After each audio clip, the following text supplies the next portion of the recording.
Hello everyone, welcome to Internally Screening, and today you join us once again for Hooptober, the series in which we'll be going through a horror film or horror adjacent film every day through the month of October. And we are back with a Jacques Tourneur banger. We covered one of his films last year in Night of the Demon, and this time we are covering his 1942 cult classic, Cat People.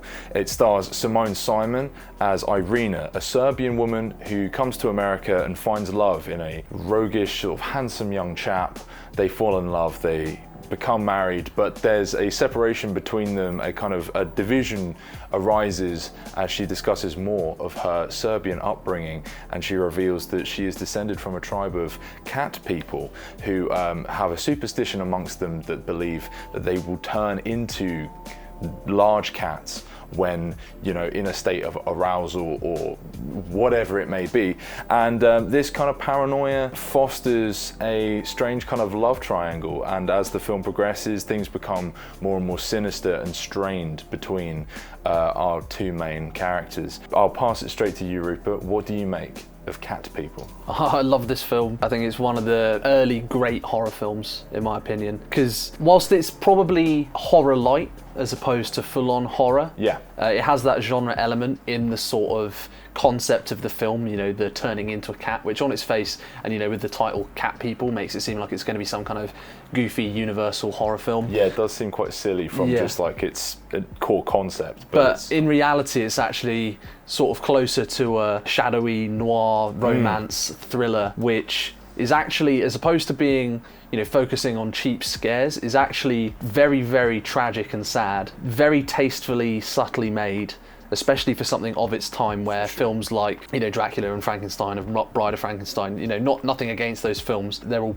great films in their own right, but this is kind of an early example of, I think, horror films embracing the more sort of human, dramatic side of horror, and embracing that kind of more subtle, slight horror that you get very often now in a lot of different media. I just think it's a great story on top of that. Obviously it's absolutely beautifully made, and we'll go into all of that, but what I really like about it is basically how depressing it is, and it's kind of this like Greek tragedy fable. It almost has this like fable element to it, where, you know, the main character is this, I think he literally calls himself like, oh, I'm like a Mr. Americana type guy, right, like very straight down the line, like he's almost sort of representing something. You know, it's almost sort of metaphorical for him sort of being like the American everyman. And then Irina is, they do allude to her being explicitly Serbian, but to me in the film sort of almost just represents like a foreign person, like a foreign element. For sure. And then his love interest in the film, who I guess this is sort of moving to spoiler territory, who like the main triangle. Guy, who he sort of finds himself gravitating towards, is almost like the most wholesome Americana girl who, you know, loves him dearly for everything, sort of hanging on his every word, and just, you know, clearly, genuinely cares about him. It feels almost political how specific all the stereotypes the characters are fulfilling are. Yeah, no, I love that about the film. I think it's a kind of quite blatant metaphor, perhaps, or it's certainly close to the surface, but I think it's a really interesting exploration of the differences between cultures and the kind of, essentially an unwillingness to explore the foreign without trying to sort of correct it and Americanize it. Because I guess if you were to extrapolate, essentially the core struggle of the film is Irina, our Serbian character, has this deep-seated fear that what has been told about her tribe, her people, as the film goes on, we realise that it's more and more literal, and perhaps her fear of it is not so much one of possibility of, or rather of inevitability, but there's this kind of constant running theme throughout of her fears being quashed by those around her. She's American repressed, voices. Basically. She's repressed, and, you know, she goes to see a therapist, and the therapist is like, I'm going to fix you, and like the husband's like, oh, well, we need to solve this problem. And in that metaphorical sense, essentially her problem is her foreignness, and it's like, you need to lose that side of you. You need to rework your mind to fit in more with what this society tells you. The film is quite insightful in that it's in its look at an immigrant experience, in a sense, because she's almost suffering from a kind of like generational trauma. There seems to be something that, there's a reason that she's sort of holding back, but at the same time she's clearly trying to embrace assimilation into America, because there's the scene where she's talking to her sort of soon-to-be husband, and he's talking about like, he says like, oh, I'm going to make you into Mrs. whatever his surname is, and she's like, oh, that's all I want basically. That's all I want to be. But there's this anxiety in her, and she refuses. Part of the conflict in the film is that she's kind of like holding out on him in terms of intimacy because she doesn't want to. She's worried that she's, you know, has this thing within her that if she does let herself fully love him, essentially, that this like inner thing will come out. Yeah, the thing she has been trying to hide. Exactly. Yeah. So she's kind of put in this predicament, and I guess it does kind of relate to those themes of like, you know, an immigrant experience where, you know, trying to assimilate but perhaps not succeeding, or you know. Yeah, and like how in a relationship, as you become closer and closer, you reveal more and more sort of personal truths and like things that are like you keep the cards once kept close to your chest, then become an open book. And I guess like with something like generational trauma, it's probably something that obviously now we have a term for that, but at the time I don't even know if there was such a term. Right? So like trying to explain that to someone, it's like at the time must have been, and probably still to an extent today, is something that's very difficult to communicate. That like, especially at that time, like, you know, the whole concept of psychotherapy or therapy at all was like obviously still, you know, well, it was essentially people would just people would just electrocute your brain until you stopped complaining. That was basically all. You get a prescription of cigarettes and like, you'd be like, calm your nerves with this, and then if this doesn't work, we'll electrocute you. Yeah, and I also really love the sort of B plot you have with the therapist who, and like this is a spoiler, so if you haven't seen Cat People, go and watch it. But the sort of sad ending to that plot line is that he's actually just in it to exploit her the whole time, which the film actually really subtly hints at points as well, which I thought was really, really clever. The sort of final catharsis of that kind of is the whole sort of peak of the film. In terms of tension. Yeah, essentially he's just using her as like a bit of a guinea pig, right?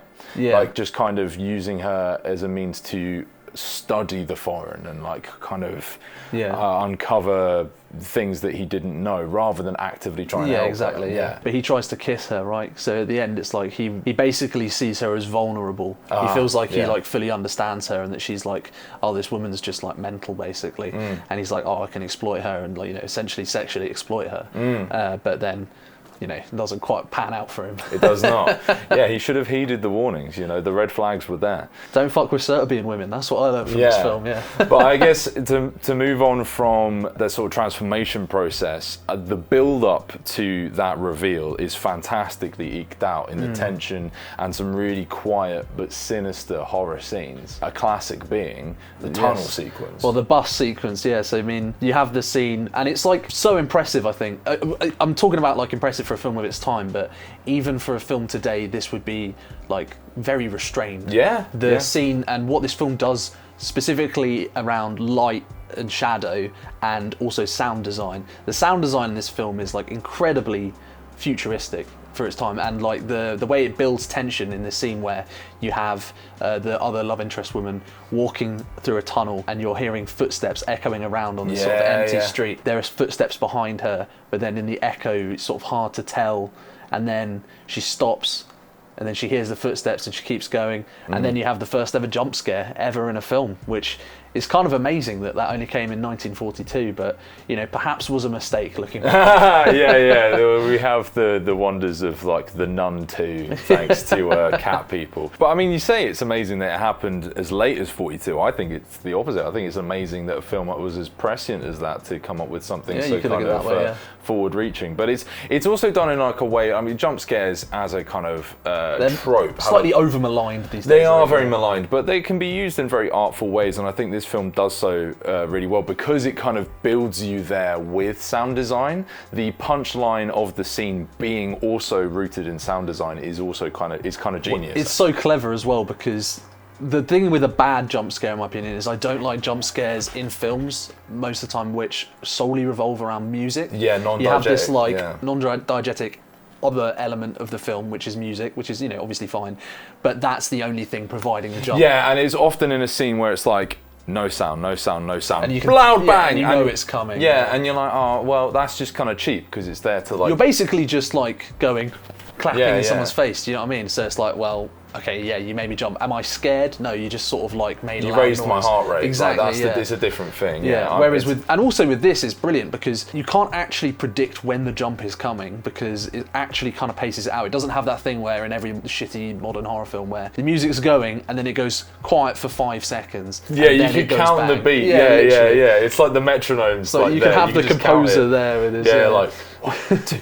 3, bang. Yeah. And also what I love about it is that it's the bus's brakes hissing as it stops, which is like kind of a which cat ties noise. into the whole cat thing. And what's great as well is it's not like often those stings in horror are like an alleviation of the threat. You often get fake outs. I mean, not all of them are fake outs, but it's often like, the enemy is here in front of my face, or the fake out is here. And now that the monster has been revealed, I am no longer afraid of it appearing. Yeah. It is now here. I need to tackle that. And then the tone of a film, of a scene, will change. The tone of this scene actually remains similarly sinister because the threat is still present. Yeah, but it the threat never gets resolved. Yeah, exactly. There's a lack of resolution because the threat is then shown kind of, there's like the rustling of the trees, and then you get a later scene, further scenes of that kind of cat and mouse dynamic, literal cat and mouse dynamic. My next favourite scene of the film being the swimming bath scene. Yeah, wow. I mean, that is like, there's a piece of imagery as well, the way the light works in that scene. It's so simple as well. Awesome. Because all the director had to do was figure out like, oh wow, light reflects really weird off water, do you know what I mean? Especially when it's like moving around. And like the sound design in that scene and all the shadows. The way it rebounds. Because Jacques Tourneur made a very clever decision in that tunnel sequence, having it in a place that reverberates, and then he found a place that reverberates somehow even more. And water also plays weird effects with sound as well. So it's really effective in that. I love the genuine terror that they get out of that actress in that scene. It's really palpable. Like, it's genuinely quite a fucking tense scene, and I love, and it's like, it's kind of horror 101 stuff. Like if you watch Psycho, the reason the shower scene is scary is because she's in the shower. Yeah, it's she's like, so vulnerable. It's your most vulnerable moment, and it's like basically Jacques Tourneur basically did this 20 years earlier with this film, because she's in a swimming pool, she's kind of in the middle of the swimming pool, so she can't really quickly go anywhere. And obviously she's like basically undressed. So and because of the way the shadowing is done, she is also like surrounded. She has no idea where the threat is coming from. And you hear these noises as well, the way it works with the sort of panther noises. The panther noises, and because they choose like a black panther, the way it blends into like the background, you don't know if it's there. You kind of keep second guessing shadows and things like that. Again, kind of playing against that horror trope and cliche of having like, boo, here's the monsters. Like the monster is everywhere and nowhere all at once, and that threat is so constant. And it's just, oh man, the tension is so well worked in that scene. And I guess the final sort of horror scene is that final scene with the therapist, where you kind of get the maximum amount of resolution that the film will give you, right? With the sort of semi-transformation scene, which I also love how that scene goes. You have the kind of camera presses in on her face, and I don't know what effect they used, but it sort of darkens. Like she's literally just looking into the camera sort of blankly, and you have as she sort of goes towards him as he's sort of frightened of her. And you see the light sort of get sucked out around the edges. However they did that, I'm not sure. I'm wondering if it's, how often in older films they would have like this sort of golden halo effect on female actresses. Treat the film or something. Well, I think it was more like a lighting technique they had, where they would often like have this really sort of golden pallid light over someone's face to kind of like make them look angelic, and they always only have it on like the sort of attractive female actors, and then this is like a reversal of that. I don't know if it's a reversal of that same technique, but it is literally the inverse of it. That's in interesting. practice. I didn't think of that. That's it. I mean, it's just such a striking image when that happens, and then you kind of have the transformation scene kind of happens, but it all happens in a shadow, which kind of goes with the theme of the film. I guess you kind of see the guy get mauled by some kind of giant cat. They actually use like a real panther in the film, don't they? I don't know. There is a moment where it doesn't look fake at all. There's a moment where they're actually like, there is a stuntman and a panther in the same shot interacting, like, and that must have been so difficult to orchestrate. I hope he didn't die. Because it reminds me of the scene in Night of the Demon where they try go for a similar effect, but they have to use a little cuddly toy. For a beat, you just see like a man holding a stuffed animal, and it's really amusing. So it's kind of impressive for this. I think this came before Night of the Demons, so he ran out of leopard money, I guess. Like he just couldn't afford it that time.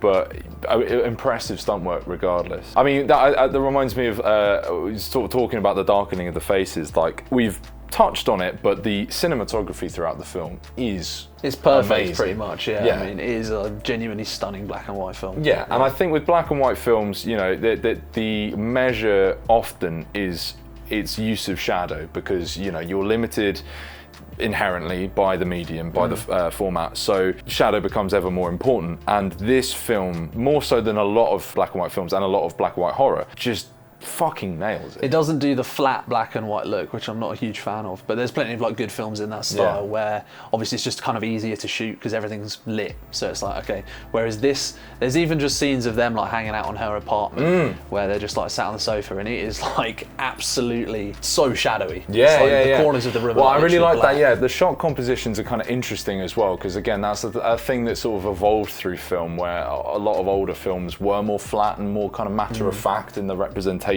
of things happening on screen, and this is definitely a step in that direction of kind of I guess a step towards, say, Hitchcock, of kind of going like for more interesting and unusual angles. I can't quite remember when in the film, but it's at one of the points where Irina and her husband are kind of at loggerheads about their predicament, about their sort of lack of intimacy, and there's like a positioning of the camera from like this kind of weird point, kind of distant from both of them, that just gives you this really uneasy angle that does a lot to represent their distance in the relationship, while also kind of amping up that impression of danger, that like kind of escalation of like her own mental state going in a certain direction. All of the acting is really good as well, and just on a narrative level, I think it's quite sophisticated that the film doesn't, even though when I watch it, my kind of emotional core of the film is that I just feel really terrible for Irina, the main character, because it's like just a really sad story of her, you know, finding someone that she really cares about, and then him sort of essentially just disposing of her when he can't cope with the weirdness. Yes. But what I do also like is that the film also doesn't completely demonize him, and actually you do kind of understand. You know, he gets into this marriage very early, from like he sort of proposes to her really early on, like on the second date basically, because I think it's just the old-fashioned way of things. He is Mr. Americano. Yeah, because he's just like so enamored with this woman, and then you know they have like a party where people are like, oh yeah, she's a bit weird, like oh yeah, I don't know about that, and then eventually you can feel like the social pressure has kind of mounted on him. So while like I do think he's kind of like morally doing the wrong thing, you understand. And like it's not like the woman who he, you know, eventually also falls in love with, his workmate. She's not like an evil temptress, like I'm gonna take you away from the woman. She's, if anything, kind of hapless. There's like the scene where she confesses her love to him is one of kind of quite like conversational almost. It's conversational, but there's a level of sort of sadness and desperation to it. Because he's almost like ignored her the whole time. Yeah, she's like, I can't believe I've been here this whole time and you've never even noticed me, and like, and now I'll never get my chance. And then that conversation kind of turns his head a little bit, and he's like, oh shit, well, I kind of want an out in my relationship. Yeah, exactly. And you've kind of provided it. So that's what I mean. It's just, it has that kind of human element to it. It's not like just sort of painting a black and white narrative. It's no binary. Judging. It's all shades of grey for sure. All right then. So with all that said, what would you give Cat People? I would give Cat People an 8 out of 10. I do think my only sort of real criticism is it has that old movie thing where it ends way too soon and suddenly. Yeah. I think that it could have done with a little more ominous stuff in it. I think like a few more beats. Just because I think all the horror stuff in it is so good that you just want a little bit more. I wanted a little bit more, but I have everything that's there. I think this is, if you're a horror fan, I think this is like a must see. Oh, absolute essential. Like 100%. Yeah. Because I think, and especially for 40s films, some 40s horror films are great schlock, and some of them are fantastic. Even like Curse of the Demon or Night of the Demon, or whatever it's called. Yeah. That actually does have a slightly higher element to it as well. So I mean, for me, Jacques Tourneur, Jacques Tourneur, he's 2 for 2 for me. Yeah, 100%. And even though Curse of the Demon is maybe a little bit more goofy, it does actually have some sort of serious themes and like real filmmaking prowess in it. Yeah. This is like on that same page where it's taking quite an out there concept, which a lot of those earlier earlier horror films had, and really humanize it. Yeah, like makes a real story out of it, as opposed to like, we've got a great costume, let's watch a guy run around a set. It's a very common denominator comparison to make, but I'm going to make it anyway. It's a little bit like the advent of dark superhero films, where you you had like all your really goofy, brightly coloured superhero films, and then Christopher Nolan makes The Dark Knight. It's like an understanding of what horror was at an earlier point, and then Jacques Tourneur goes, what if we made it real and serious and tried to understand what was actually going on in the hearts and minds of the people involved? Yeah, like taking something high concept and bringing it down to reality. Like analyse it on a human level rather than the spectacle level. Because you had like early horror films like, you know, Dr. Caligari or like The Testament of Dr. Mabuse, where you have like quite high concept stuff, but it's maybe a little bit just more literal in those films, in a sense. Yeah, perhaps. Not that those films don't have like depth to them, but like it's a little bit more plain-faced. I also think those films are kind of outliers in their own right, in that they stand out in the history of film for comparable reasons. They're perhaps not on the exact same level. Those are two films I think are sort of a similar quality to yes, yeah, exactly. No, I mean, but I guess what we've got to realise is the reason that a film like this has stood the test of time and that is remembered in the way it is because it stood out in amongst like a sort of sea of sort of more torrid and basic horrors of the time. You know, you go back and you watch like the sort of creature features, which this is almost a kind of sort of reversal of, right?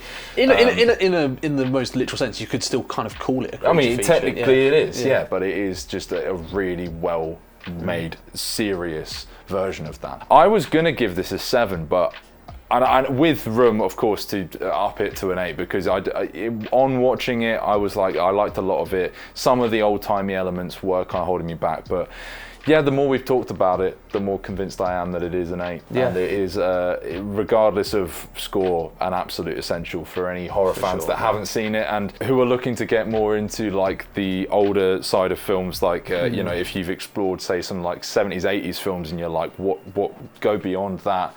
And it's so short. This stuff.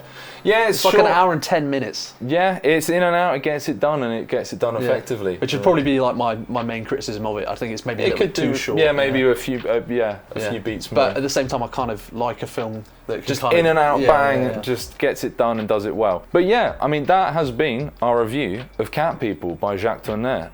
If you've stayed with us this long, thank you very much for watching. And if you enjoyed this video, please like and consider subscribing to the channel. We have got more Hooptober horror film content coming out over the next month, and then beyond that, loads and loads more content, just because that's the kind of hard-working chaps we are. If you dislike this review, give it a dislike, and we will be back tomorrow with more Hooptober content. I've been Adam. I've been Rupert. And we will catch you next time. Peace. Peace.